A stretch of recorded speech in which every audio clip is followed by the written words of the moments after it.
Okay, so today's Dhammā is called the Lokapālā. Lokapālā. Loka means world. Pālā means protector or guardian. And there's two of these as well. So world, there are three kinds of world. World, there's the Akasa Loka, the world of space. Satta Loka, the world of beings. And Sankhara Loka, the world of experiences, arisen phenomena.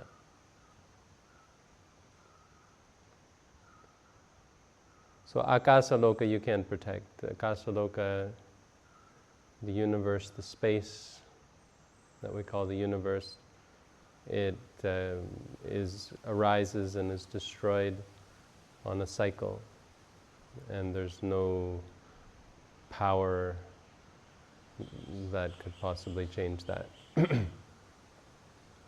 That's something we can't affect. This whole Earth, this whole solar system, this whole galaxy, the whole universe will be destroyed, is destroyed in one of a number of different ways. And of course that's well beyond our frame of reference. Sankhara Loka is the world of experiences, and again that's not something you can protect, obviously, though there's protection involved in meditation practice, but it's nothing to do with what we're talking about today. This is about protecting the world of beings, so society really. The world of human beings is the main focus. Protection, well, there's forces that we protect society from, natural forces. There's political and economic forces that we talk about protections. Countries will protect their people. There's war, defense, and that sort of thing. What we're talking about here, obviously, is something deeper, something about protecting society from itself, really. And so the two Lokapālā are hiri and ottappa. These are the two qualities of mind that protect society from itself. Or you could say are guardians of society, that keep any society or keep the world stable, functioning, and conducive to the cultivation of good things. Hiri is shame. It's more or less literal translation is something like shame. And ottappa is something like fear, dread, or some kind of shaking, like when a person is so scared that they start to shake. This is the idea. Remember, these words are just terms. You need a word when you're trying to describe something, and sometimes the term you use is used in other ways or is inexact, but you give it a term anyway, and then you start to redefine the term. It's, I think, called an operative definition. So you give it a name and you say, no, this word means something new in this context.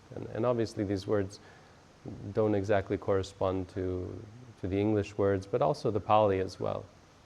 For many Pali terms, you have to understand that even the Buddha, when the Buddha first used these terms, they didn't mean what they eventually meant according to his teaching. So basically the idea is shame and fear in relation to the performance of evil deeds. So if you were to ask an ordinary Buddhist who hadn't studied much, what were the sorts of things that would protect a person, or what are the things that would cause the disruption of society? If they think from a Buddhist perspective, it would be greed, anger, delusion. And on a basic, very simple level, these are the root causes of trouble in society. Even when we look at environmental degradation, why do we degrade the environment? Why do we pollute? Well, pollution is a part of reality. Animals pollute. But why do humans pollute to the excess that begins to destroy the environment?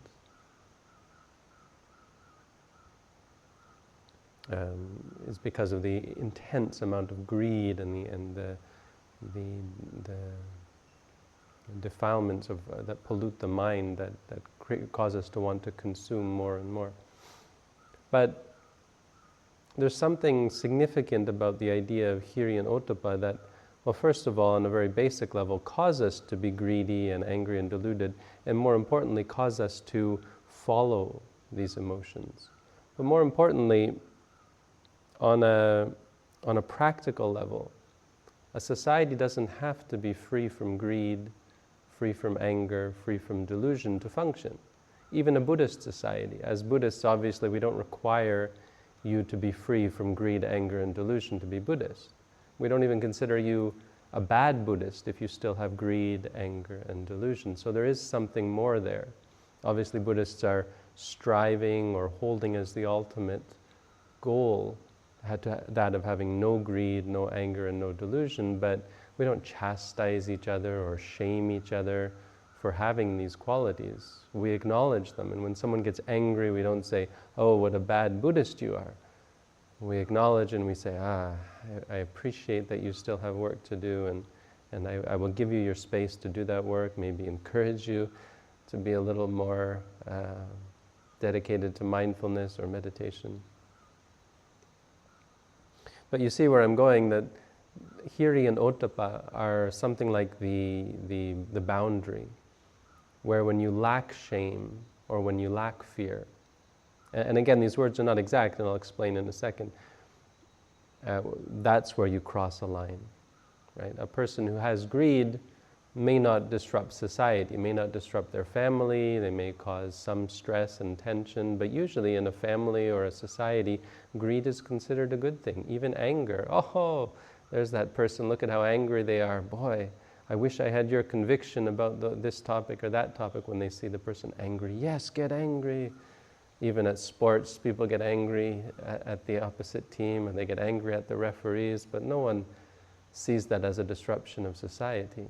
Now, as meditators, we know this causes stress and suffering on a fundamental level, but it's not something that even as Buddhists we worry about. What we're really concerned with, and what's very valuable, not just as meditators, but as teachers, as people spreading the Buddha's teaching, is to help people to learn what we call hiri and ottappa.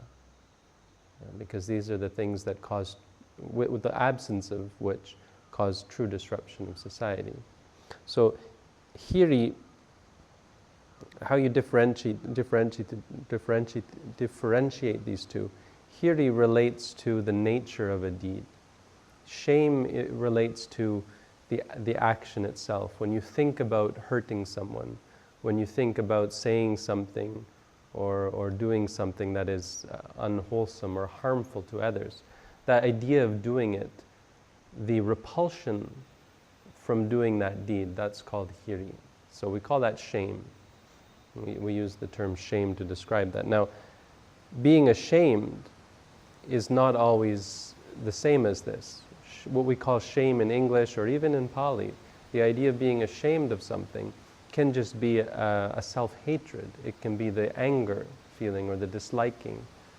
Suppose you did something wrong and then you feel ashamed of having done it.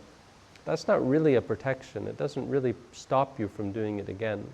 It can and is usually related to the knowledge that what you've done is wrong and can be related to the states that prevent you from doing it again. But quite often the shame and the guilt, right, associated with doing evil deeds doesn't stop you at all. It just, it's a part of the suffering that comes from doing wrong deeds. Ottappa relates to the result of the deeds. Ottappa is the thought of what might come from doing that. If you think, suppose you steal from someone, and it just horrifies you to think of them having lost their property. Or more simply, more obviously, maybe they'll find out about it, or maybe the police will find out, maybe I'll get in trouble, and thinking about the consequences to yourself. Anything like that is called ottappa, where you think about the consequences of the deed. The Lakanadicatuka of these two, remember this is the four qualities, four aspects of a thing. So for ottappa, for hiri, the characteristic is the disgust towards the deed. When you think of the deed, it's disgust. Ottappa is the dread. The characteristic is dread. That's the characteristic of the two. The function of the two is what is its function? What are they for? Is to not do bad deeds, to not do bad deeds with the body or bad deeds of speech. The manifestation, they manifest as the shying away from doing the deeds. So the disinclination towards doing those deeds. When the opportunity comes to do something bad with body or speech, there's the disinclination, the arising of that. That's how they manifest. The proximate cause is, for hiri, respect for oneself. Your respect for yourself, the confidence and the wholesomeness of mind that appreciates yourself leads to hiri. You wouldn't want to do that like a person who feels clean. They've just put on a nice clean shirt or a nice clean robe and they feel clean. They would be especially opposed to jumping in a mud puddle or going where it's dirty or so on. And ottappa is the arising of ottappa, proximate cause is respect for others. Respecting, obviously, their right to not be harmed. Respecting the harm that would come to them and respecting their right to be happy or the goodness of them being happy.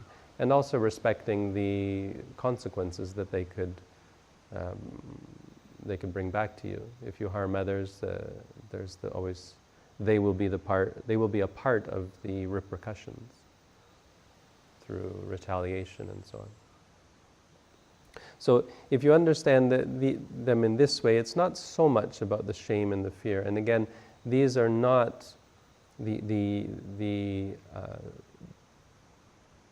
disliking or the aversion or the self-hatred that arises so often among people who strive to do good or who have knowledge and familiarity with what is right, and arises among religious people especially. You hear about it in other religions, Christians who do very terrible things but feel horrible about themselves inside but can't help themselves. Right? Buddhists, of course, can quite often be the same. Those states are not hiri and ottappa. Those states are not beneficial. They're a defense mechanism. They're a way of coping rather than solving a problem. And they're an important part of our meditation practice. When there arises these states of aversion, of even fear. Because ottappa is not the fear. It doesn't mean you feel afraid. If you ever have fear, like you did a bad deed and you're afraid that you're going to reap the consequences, that's not wholesome. Fear is never wholesome, obviously. So when you have fear, it's important you're not afraid.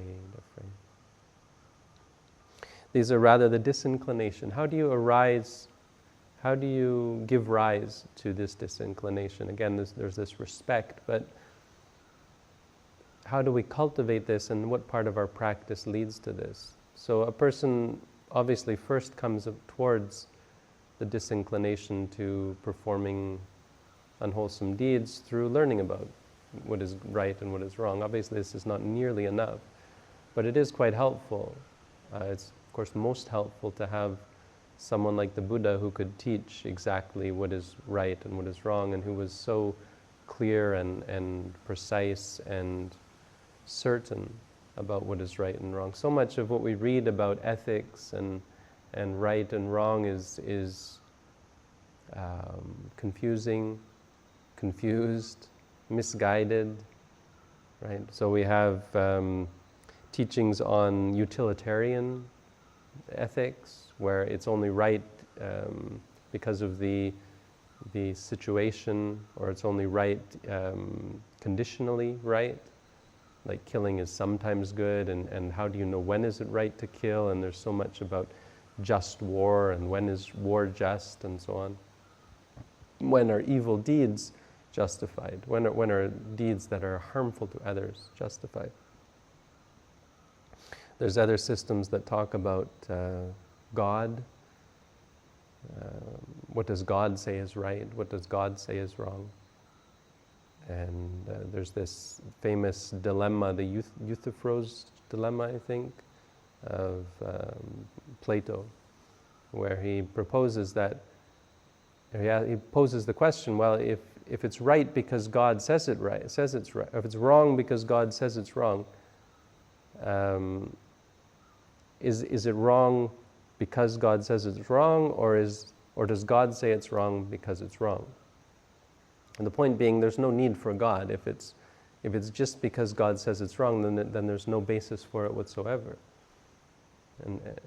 But on the other hand, if God says it's wrong because it's wrong, then again, it has nothing to do with God, meaning very confused and confusing systems of justice that we find in the world. With Buddhism, of course, it's different, and there's a clarity and a certainty because it relates directly towards states of mind that are incontrovertible, that you can know exist or do not exist. So if anger and greed and delusion are not present, then it can never be wrong in any way, shape, or form. And vice versa, as long as greed, anger, and delusion are there, it will always be wrong. So there's a clarity that comes when you hear about the 5 precepts, when you learn about Buddhist ethics and what it's based on and so on. But ultimately it goes deeper than that, and one of the great ways that we learn ethics is through experience.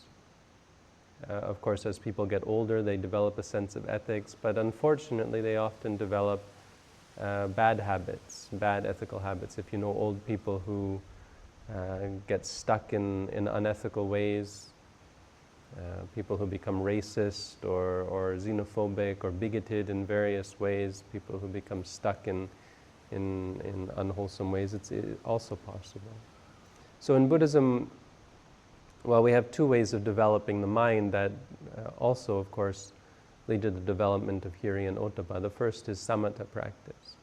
When you practice samatha and your mind becomes tranquil, this helps you develop hiri and ottappa for the simple reason that unwholesome deeds disrupt your quality of mind.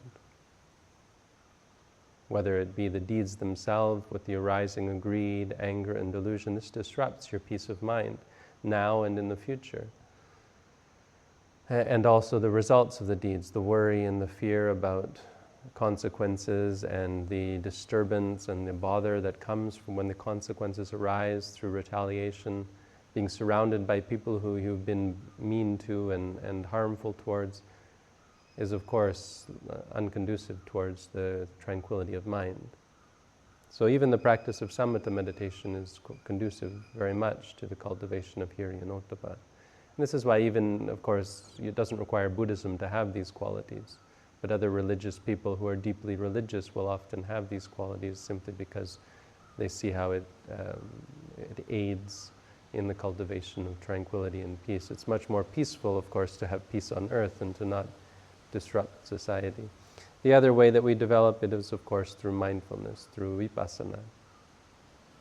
When a person practices vipassana, they see how harmful deeds are gross and disgusting and stressful and harmful, and more importantly, incorrect, improper, illogical, inconsistent. You want to be happy, but you act in such a way that creates stress and suffering. With mindfulness, it makes no sense. It's illogical. It's like an impossibility. You can't be unethical and also be mindful at the same time because the clarity doesn't allow it. And you see also the results of the deeds. As you're mindful, you see moment by moment the consequences of karma, of the qualities of mind that arise. So this is how we develop hiri and ottappa. Again, a valuable teaching, something that was included in basic Dhamma study, not just again for people who are deeply devoted to the practice, but as an important thing to remind others about. This is something that is most valuable if you can think about your society where you grew up, if you think about the politics in the world today. I think everyone can see how these two qualities play an important part in the maintenance of the wholesomeness of society. I would say much more than things like economics or political leaning or so on. None of those things have any real meaning or real importance until it comes to things like shame, a sense of the wrongness of what is wrong and the rightness of what is right, and the consequences of good deeds and the consequences of bad deeds. So, an important Dhamma, something for us, of course, to learn as a basic part of our study. So that's the Dhamma for today.